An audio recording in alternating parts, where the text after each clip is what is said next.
शंकर या महादेव अरण्य संस्कृति, जो आगे चलकर सनातन शिव धर्म नाम से जाने जाते हैं, में सबसे महत्वपूर्ण देवताओं में से एक है। वह त्रिदेवों में एक देव है। इन्हें देवों के देव महादेव भी कहते हैं। इन्हें भोलेनाथ, शंकर, महेश, भिलपति, भिलेश्वर, रुद्र, नीलकंठ, गंगाधार आदि नामों से भी जाना जाता है। तंत्र साधना में इन्हें भैरव के नाम से भी जाना जाता है।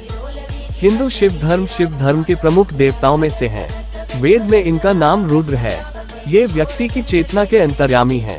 इनकी अर्धांगिनी शक्ति का नाम पार्वती है। इनके पुत्र कार्तिकेय, अयप्पा और गणेश हैं तथा पुत्रियां अशोक सुंदरी, ज्योति और मनसा देवी हैं।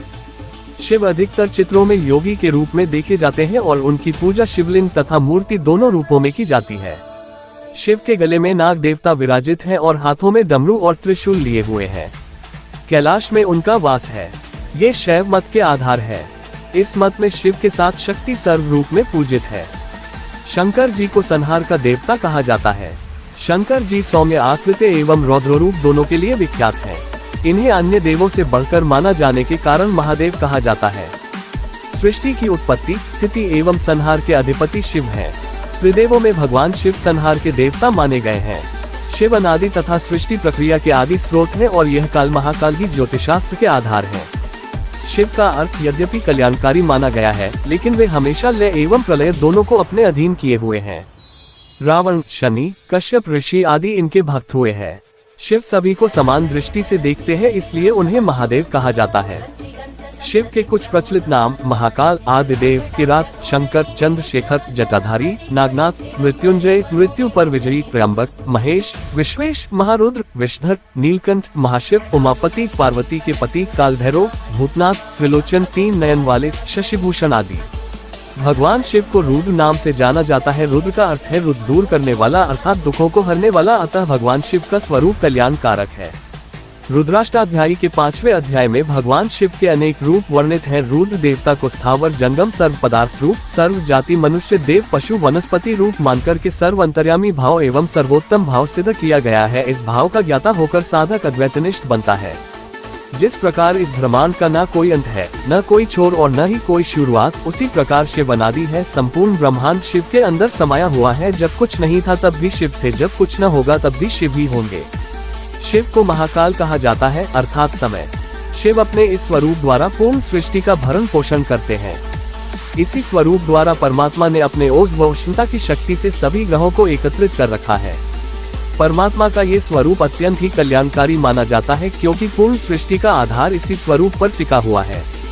पवित्र श्री देवी भागवत महापुराण में भगवान शंकर को तमोगुण बताया गया है। पवित्र शिव पुराण एक लेख के अनुसार कैलाशपति शिव जी ने देवी आदिशक्ति और सदाशिव से कहे हैं कि हे माँ, ब्रह्मा तुम्हारी संतान है तथा विष्णु की उत्पत्ति भी आपसे हुई है, तो उनके बाद उत्पन्न होने वाला में भी आपकी संतान हुआ। ब्रह्मा और विष्णु सदाशिव के आधे अवतार है, परंतु कैलाशपति शिव सदाशिव के पूर्ण अवतार है। जैसे कृष्ण विष्णु के पूर्ण अवतार है, उसी प्रकार कैलाशपति शिव ओमकार सदाशिव के पूर्ण अवतार है। सदाशिव और शिव दिखने में, वेशभूषा और गुण में बिल्कुल समान है। इसी प्रकार देवी सरस्वती, लक्ष्मी और पार्वती, दुर्गा आदिशक्ति की अवतार है। शिव पुराण के लेख के अनुसार सदाशिव जी कहे हैं कि जो मुझमें और कैलाशपति शिव में भेद करेगा या हम दोनों को अलग मानेगा वो नरक में गिरेगा, या फिर शिव और विष्णु में जो भेद करेगा वो नरक में गिरेगा। वास्तव में मुझमें ब्रह्मा, विष्णु और कैलाशपति शिव कोई भेद नहीं, हम एक ही है, परंतु सृष्टि के कार्य के लिए हम अलग अलग रूप लेते हैं। शिव स्वरूप शंकर जी पृथ्वी पर बीते हुए इतिहास में सतयुग से कलयुग तक एक ही मानव शरीर ऐसा है जिसके ललाट पर ज्योति है।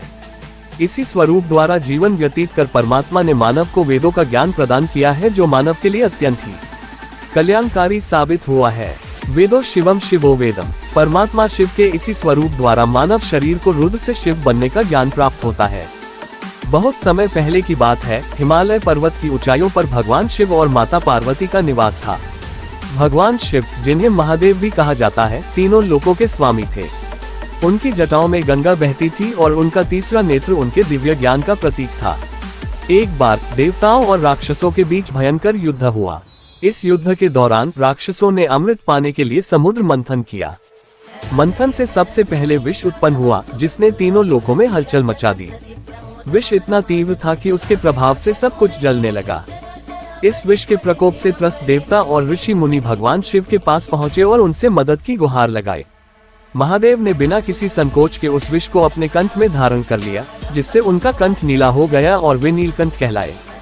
इस प्रकार भगवान शिव ने सृष्टि को विनाश से बचा लिया। भगवान शिव की एक अन्य कथा उनके भक्त रावण से जुड़ी है। रावण, जो लंका का राजा था, शिव का बहुत बड़ा भक्त था। उसने कैलाश पर्वत को अपने शक्ति प्रदर्शन के लिए उठाने का प्रयास किया। शिव ने अपने पैर के अंगूठे से कैलाश पर्वत को दबा दिया, जिससे रावण के हाथ नीचे दब गए और वह दर्द से चीख उठा। उसने शिव तांडव स्तोत्र की रचना कर शिव को प्रसन्न किया, जिसके बाद भगवान शिव ने उसे मुक्त किया और उसे आशीर्वाद दिया। शिव का एक और प्रसंग है जब वे दक्ष प्रजापति के यज्ञ में बिना निमंत्रण के पहुंचे। दक्ष, जो शिव के ससुर थे, ने शिव का अपमान किया। इससे माता सती, जो शिव की पत्नी थी, ने आत्मदाह कर लिया। शिव ने क्रोधित होकर वीरभद्र को उत्पन्न किया और दक्ष के यज्ञ को नष्ट कर दिया। बाद में शिव ने दक्ष को पुनर्जीवित किया और सती ने अगले जन्म में पार्वती के रूप में जन्म लिया। भगवान शिव की कहानियों में अनेक संदेश छुपे हैं, धैर्य, त्याग, समर्पण और शांति का। वे आदि और अनंत हैं, विनाशक और संहारक हैं, और फिर भी करुणामय और दयालु हैं। उनका व्यक्तित्व अनेक रूपों में प्रकट होता है और वे सदा अपने भक्तों की रक्षा करते हैं। इस प्रकार भगवान शिव शंकर महादेव की कथा हमें जीवन में सही मार्ग पर चलने की प्रेरणा देती है और हमें ये सिखाती है कि सच्ची भक्ति से भगवान प्रसन्न होते हैं और हमारे जीवन को समृद्धि और खुशियों से भर देते हैं।